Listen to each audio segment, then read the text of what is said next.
Welcome to the Child Care Director's Chair, the podcast for bold educators who are ready to lead, grow, and shake things up in early childhood education.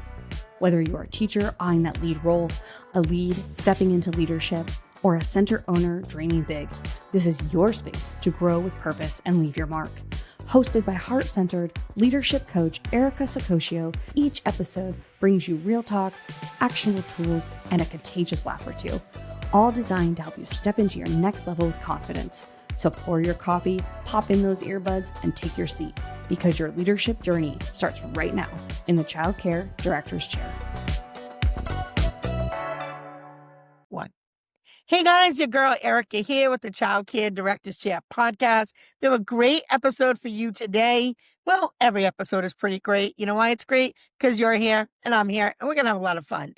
I want to let you know today we have a special guest with us. I'm going to give you a second to get to know a little bit more about her. But I want to ask you this. What if the reason that people overlook your expertise isn't your experience, but your visibility? In early childhood education, we are taught to nurture, to support, and stay behind the scenes. But what happens when you are the brand? When your leadership, your voice, and your image speak before anyone ever walks in the room? As we step into a new year, one question matters more than ever. What does your image say about you? Today, we are talking about walking into the new year bold, branded, and unapologetic as women in early childhood education, and why your program is more than a logo and you are more than a title. So today, I'm so happy to have on my show one of my friends, Renee Carbone Fleming. I don't want to miss that hyphenation. And she is a powerhouse, fellow podcaster, entrepreneur, and extraordinaire at all things. So I want to let her tell you a little bit about herself, a little bit about her journey, and then we'll get into the questions. Fantastic. Thank you so much. And yes, for those that want to follow me, it is Renee Carbone Fleming. I have been in the online entrepreneurial space for well over a decade. And I'm, first of all, I'm a mom, like a lot of us, and that's our, number one love. I live here in Rhode Island, grew up here, moved to Massachusetts, got divorced, did the whole thing. And now Rhode Island let me come back again, which is a beautiful thing. So I love being here. So tell us a little bit too about your podcast. What's the name of that? And a little bit about what it's about. You got it. So when I started in the entrepreneurial space, it was with a network marketing company. And I recognized early on that I needed to figure out a way that I could stand out amongst the sea of others so that I can help build my business. So that's when I started creating a personal brand, even before I knew personal branding was a thing. I've been very successful, very blessed to build a multi-million-dollar sales organization that led me into creating the Badass Queen personal branding and media agency. And part of that is I'm an empowerment coach and a personal branding strategist. I'm so excited, just back off of a whirlwind in Las Vegas, where I received an incredible honor as the Empowerment Coach of the Year by the IAOTP, which I'm super proud of. And I share that because I want everyone, I've been screaming it from the rooftops, everyone needs to have a personal brand. And I created the Unapologetically Badass podcast so that I can showcase other women's journeys. Oftentimes what we find is, especially women over 40, we pivot and change. Like we've learned so much in our lives, and we've all gone through ish in our lives, but it's what did we learn from it? How did we overcome it? And how did we weave that perhaps into our careers and our growth? So I highlight other women that have gone through their journey, and and I try to showcase and highlight where they are now, and especially if they have a business, I'd love to do that. So yeah, I find that stories bring us together, and that really is the foundation of branding and personal branding. Because when we know, oftentimes you hear the words, like, no, trust, but it really is true. When somebody likes you, they get to know you, they trust you, that's when they're going to do business with you. Yeah. Um, and there are so many teachers now. So for those of you who are listening, going, Erica, what the heck? What? Yeah, every day I talk about, best practice and kids and keeping your team together and Yeah. keeping your sanity and balancing your life. And, we talk about all these things in those spaces. But, I thought today we were going to talk about you. And there's so many teachers that are like, creating these side hustles, and I'm gonna drop some names in this episode. But there's so many teachers doing side hustles. There's directors doing, additional things beyond their centers. There are owners who are running conferences and doing speaking gigs across the country. Like, this is the new face of early childhood education. And when you think about brands, I'll drop this really quick, right? Whether you like him or not like him, Childcare Whisperer has a brand. There's not a person in EC that doesn't know him, right? It's not a person on social media that doesn't know him. And if I say, what's his brand? Like, what he looks like, what's his vibe, how does he talk? Like, that already, right? So he has a very strong brand. And that's pretty much what we're going to talk about today for you. There's another person that I love. A shout out to Latrice. If you don't know her, AKA the childcare chick, this lady runs one center, a big one in Texas, but she is like taking ECE by storm. She runs one of the best conferences that I've ever seen. But she's a brand. Like, you go to IG, you look up, AKA Childcare Chick, and there's Latrice, and there is no mistaking on her IG. She is a brand. So I want that for you. For those of you who are listening, many women in early childhood education, they don't see themselves as a brand. So Right. why is that mindset holding them back? Yeah, and that's so important because and that's what I teach is in today's environment, we are going into in this recording, we are heading into 2026. Every single person needs multiple streams of income, unless you're Jeff Bezos, okay? But the rest of us who are not, we need multiple streams of incomes. You need plan A, B, C, D, E, F. You need every single one of them, right? Yeah. And it's not a matter of showing up and go, I sell this or I'm doing this. If people don't know you, they're not going to do business with you. They're not going to learn from you. It's so important for teachers, especially knowing how underpaid and oftentimes undervalued education, those that are in the education world are. It's really important for educators to see themselves as the brand because if Right. they stay invisible, even though their expertise could be extraordinary, invisibility is that's going to limit you. So if you don't define your value, the world is going to undervalue it for you. Yeah. And that's really the bottom line. So when women hear brand, they oftentimes they think, logos and marketing and self-promotion, but that's not what it is. It's really about how people experience you and your values, Mm. your leadership, your reputation. Yeah. It's really important that everyone creates that. When I say create, you already are a brand, but Hmm. it's, discovering who really you are and your niche. And I Yeah. love exploring how somebody can monetize their knowledge because that right there, you don't need to take another course, you don't need to do anything, but monetizing your knowledge is so, so impactful. I love that you said that. So I want to share a story really quick, and it's not about me because I have a lot of strong, powerful ECE women in my network. So a perfect example of that is there's a teacher, her name is Tangi, and she worked in a public school, I believe. And, she was like, a real teacher, Mhm. quote unquote, because she worked in public school. And during COVID, she started making she's very passionate about reading.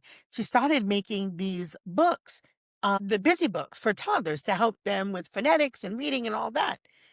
Well, she didn't go back to teaching after COVID. She ended up just building this brand. You can look her up on IG, the toddler tutor. She is like making these busy books in production now, has like tripled her sales, and is now taking on YouTube and probably will be similar to Miss Rachel in a few years. So you can do it, but she had very clear vision of who she was and what she wanted to do with her knowledge. And so Yes. that's a perfect example of how somebody in EC took their knowledge and expanded it out. So Yeah. now when you see Tandy, you're like, it's the toddler tutor. Yes. Yeah. Well, and that's the thing. Visibility created the credibility. So she Yeah. became very visible. And, a lot of times what stops people from getting visible is they don't have the path. Like they're going, okay, well, what do I do? Where do I start? How do, yes, I want to create a brand, or yes, I have these great ideas, Mhm. but I don't know where to go. Right. And So they don't go anywhere. They're afraid to take that first step. 1000%, 1000%. So I love crafting, connecting with other women. Because my whole thing, I never want women to feel stuck. Okay. Mhm. So my journey, I grew my businesses out of a divorce. I'm not suggesting it to others, but when life hits you in the face, you've got to Mhm. do something. And I never Mhm. want that inspired me to really, I just don't want women to feel like they're stuck. I want people to know that Mhm. there are options out there to make extra money, whether that's make extra money for your family or because of Yeah. philanthropic reasons or whatever everyone's reasons are, their why. But that is a super huge passion of mine. You could tell I get really excited about it and that's why I scream personal branding, multiple streams of income, because your career can change, where Mhm. you work can change, all of those things can change and Yeah. will.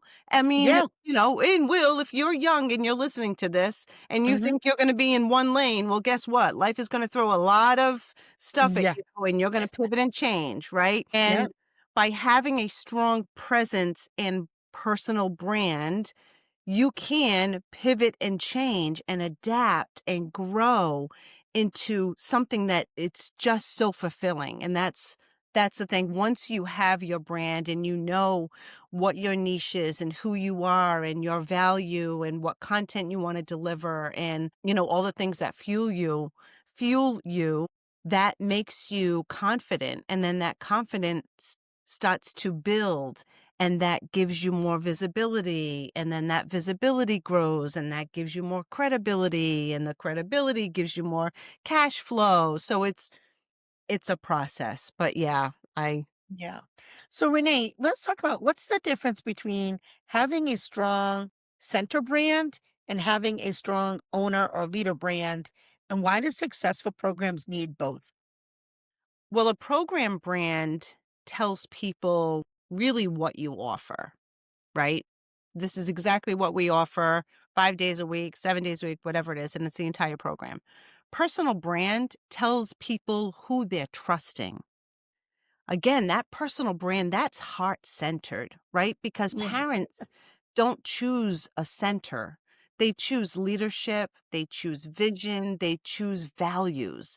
So when the owner or director is visible and is confident and clear in their voice, the trust skyrockets. So the staff is going to buy in more deeply, parents are going to feel safer, and then the program itself becomes unforgettable, right?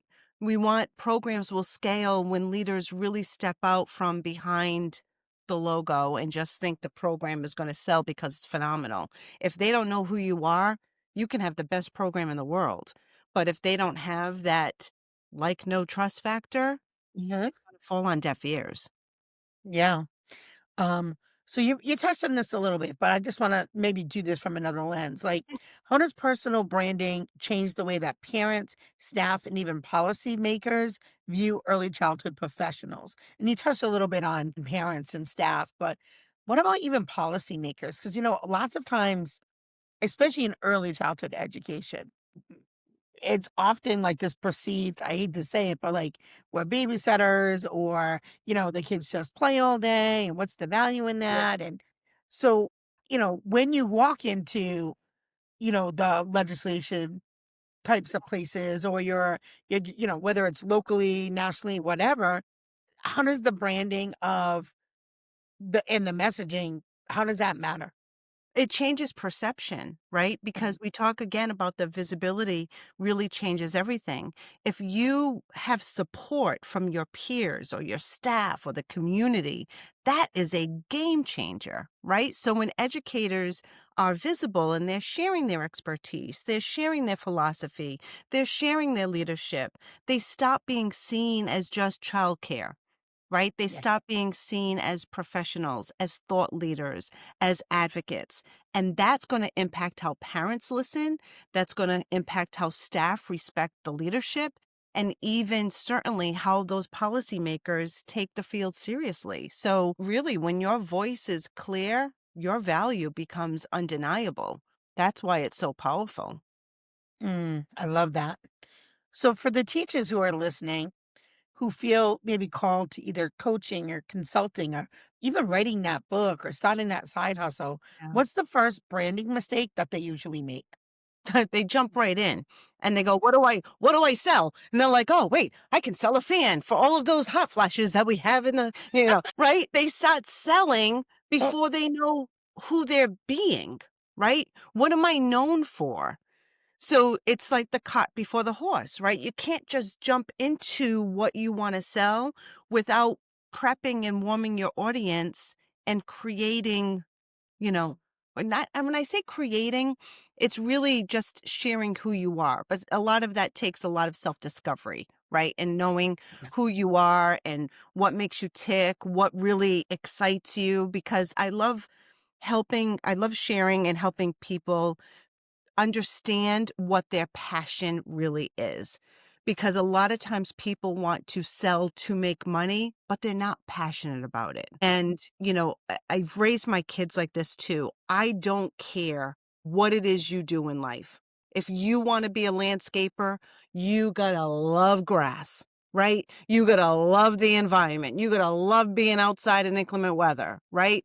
Mhm. Love exactly what you do. So when you have that true passion for whatever aspect in childcare, if that is, right, then you can monetize from that. But not knowing all of those things, that's the biggest mistake, is that they jump to exactly to try to sell stuff, right? They create offers really Mm. before they even clarify their message.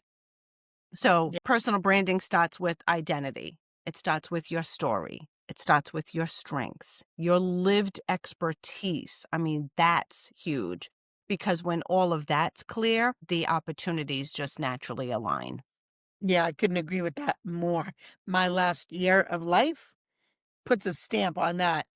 Yeah, What you just said puts a stamp on it three good. times fold. I was at, I don't know, probably 15 to 20 conferences this year, probably another 15 or so workshops, Yeah. 450 podcasts. Oh, Like, yeah. yeah. So here's the thing, though, that I don't lack, that I do feel like when I meet people in the field, sometimes lack confidence. And I feel like so many women struggle with confidence. So, how does building a personal brand actually help strengthen that confidence and leadership? Confidence isn't something that you're born with, right? This is something that you build. I was not always this bold and confident. Uh, Definitely not. I've grown into it, and I've grown into it with my branding and also with experience, right? We talk about being scared of making that first step, right? Fear always holds us back in everything that we do. When you make the decision, when you know exactly who you are, right? And you know what your passion is, and you know that you have value to give other people. And that's the thing. That's the difference between selling and, sharing with confidence. I know I bring a ton of freaking value to people. I know my expertise. I've got a lot to share with the audience, right? And that's what gives me the confidence, because I am centered in my knowledge. But that takes practice. Again, the confidence is one thing that grew because I just made that decision to become visible. Mm, And women articulate what they stand for, and they consistently show up as that version of themselves, the confidence becomes a skill and it's not a personality trait. Does that make sense? it does. And, Yeah. for those who are just listening on the podcast, don't see the video, I love when you like had that little, you can't see her, but I can. She put her little fingers together and like turned like a key as she said that. And I'm thinking it really is that switch, that mindset switch, right? Which Yeah. rolls me into the next thing, right? Because what would you say to those educators who think that they need to be perfect before putting themselves out there? Because that's the thing, right? But Yeah. the bad news is we're never gonna be perfect. So Yeah. Good luck. Good get luck waiting for that one. get it going, girl. Get it going, right? So I would say go look at my social media. You want to talk about imperfect, right? I always share I'm perfectly imperfect, right? Again, I talk about women a lot, and this goes for both men and women, but my audience is women, so I tend to talk Sure. to that person, right? But perfection is the biggest confidence killer, the biggest one. You don't need a polished image. In fact, you need a unpolished image because you need an authentic one.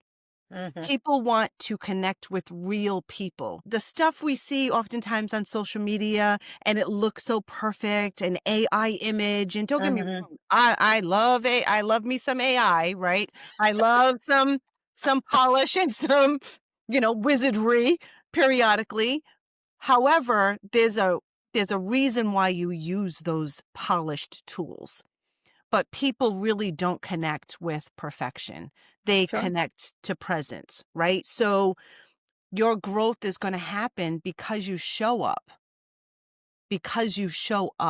not before. Yeah. So, you don't become confident and then you show up. You show up and then confidence follows, Yes. right? Yes. But So waiting to be perfect, I mean, good luck with that. You're going to be waiting for the rest of your life, right? Be like Nike, just do it. yeah. Right? But it's often, it's funny to like say it and go, but but it really is true. Like think about what is the worst thing, and I share this with my clients and my team members, right?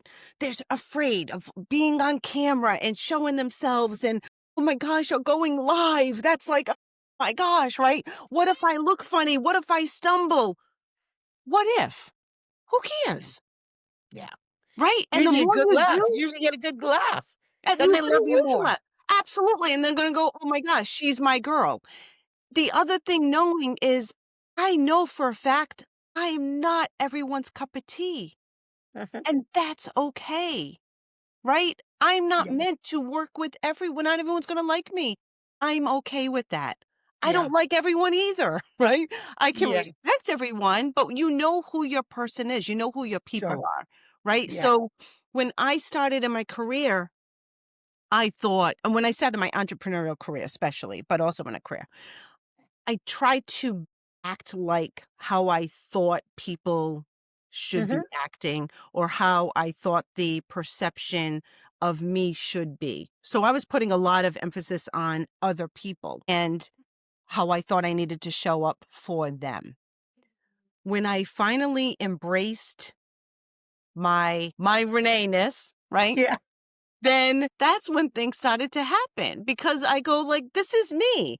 I'm bold. I'm bad A, right? This is my brand. This is who I am. Like me or don't, that's okay. I'm totally good, right? But when I embraced it and I acknowledged it and I celebrate it, then people are like, that's my girl. Others are like, whoo, run away, and that's totally fine too. Totally fine.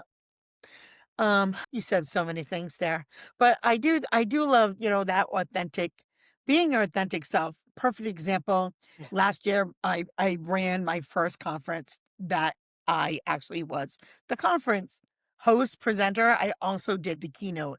Well, I had run around all morning getting everything prepared. I think we were at the hotel like 5 in the morning, getting everything prepared. By the time it was time for my keynote, I had picked out all the clothing, all the perfectness.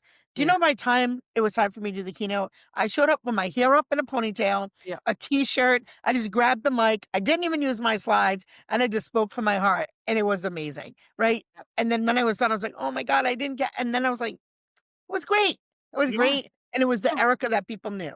well, So I am exactly. what you It's get. the Right. Erica that people knew, right? I am who I am, right? Yeah. And that's Yeah. why people love you because we know what we get with you.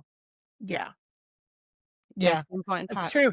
Hmm. So, early childhood education is often seen as a very soft and nurturing field. How Yeah. do we redefine boldness and strength as women in the field? Which is probably why I love Latrice so much. Because, in our field, particularly privately owned childcare centers, we're almost supposed to like feel bad if we do well, feel Right. bad if we make money. Right. Like, it's a business. Right. It's a Yeah. business, right? The mechanic doesn't feel bad when he has a profitable year, but Yeah. for some reason, I us know. in the nurturing field are supposed to like shrink ourselves. Don't be boastful. Like, Right. Yeah. So, how do we redefine boldness and strength? Because we do need leaders in this field. We Uh, can't just keep getting, rolled over by every policy, yeah.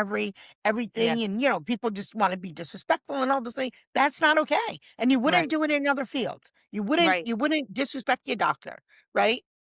Yep. In fact, the doctor's going to make you wait 2 hours for the appointment that you booked, even though it's your time. Right. Yeah. And they don't go like, oh, I'm sorry, I'm going to give you a discount for that. No, they're like, this is the Yeah. same price. And, you're lucky you're seeing me. So here's the thing, especially in a caring profession, bold doesn't mean loud, Mhm. it means rooted.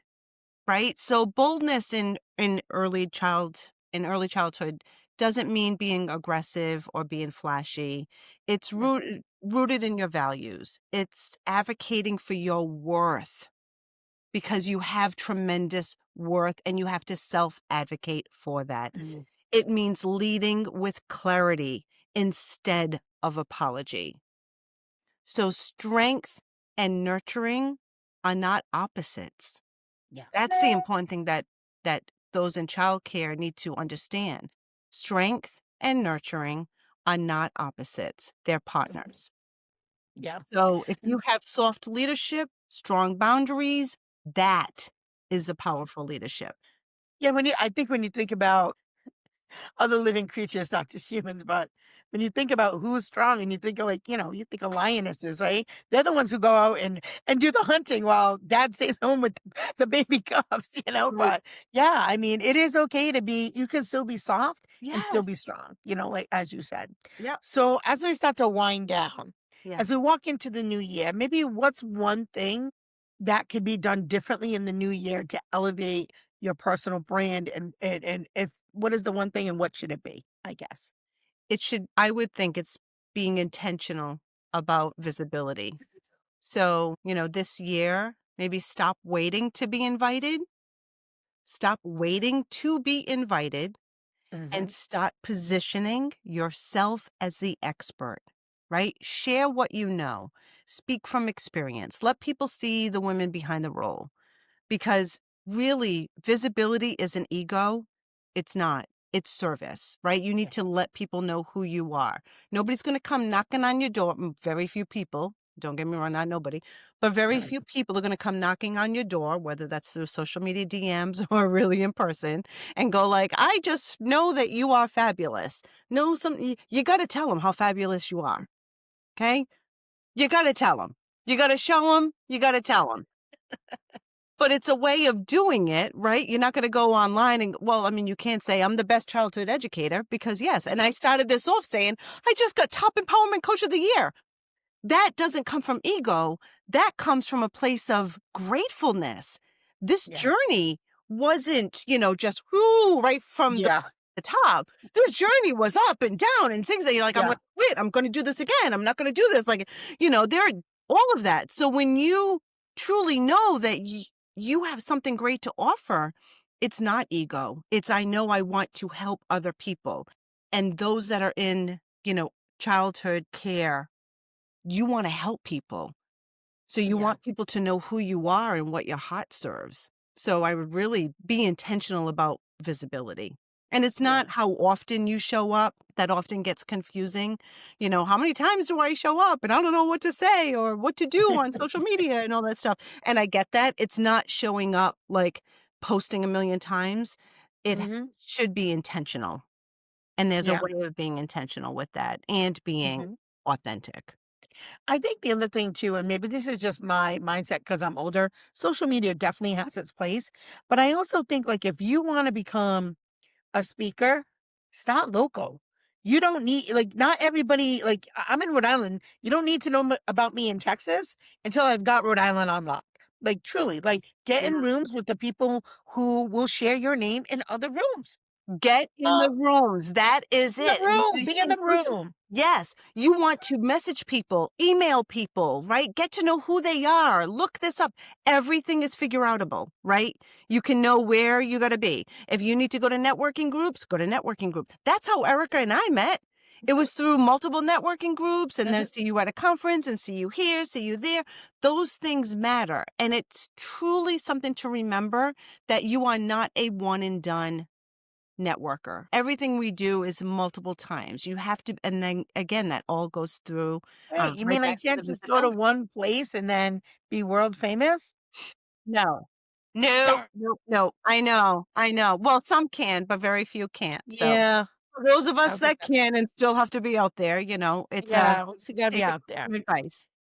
Well, Renee, I love everything that you're saying because it's not just theory, it's transformation really. And that's exactly why we are bringing you to the main stage at the Early Education Empowerment Conference. So if today's conversation made you reflect, challenged you, maybe lit a fire under you, then you do not want to miss Renee live on the main stage at our conference. It's not about marketing tricks, it's about owning your voice, claiming your expertise, and stepping into your leadership as a woman in early childhood education. And I know I got some listeners out there that are men. Hello, Trevor.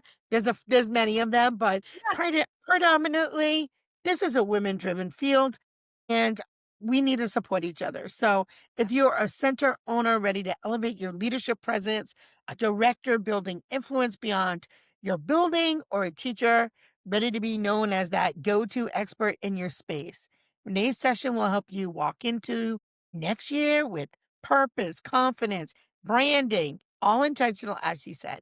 So join us at the Early Education Empowerment Conference. Check out Renee. We're going to put her links below. Check out her podcast.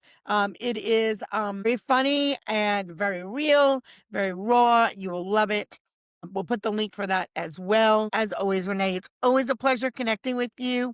I'll be talking to you soon. And that's it for today, guys. So, again, thank you for tuning into the Child Care Directors Chair podcast, where today we're doing things a little out of the box. Thank See you you later. so much. That's a wrap for this episode of the Child Care Director's Chair, where we believe leaders aren't born, they're grown. If something sparked for you today, share it, shout it out, or pass it along to the next bold changemaker in childcare. Don't forget to subscribe, leave a review, and stay connected with Erica Sacoccio for more real talk leadership tools and a whole lot of inspiration. Until next time, lead with heart, grow with fire, and always remember, the chair is yours. Now own it.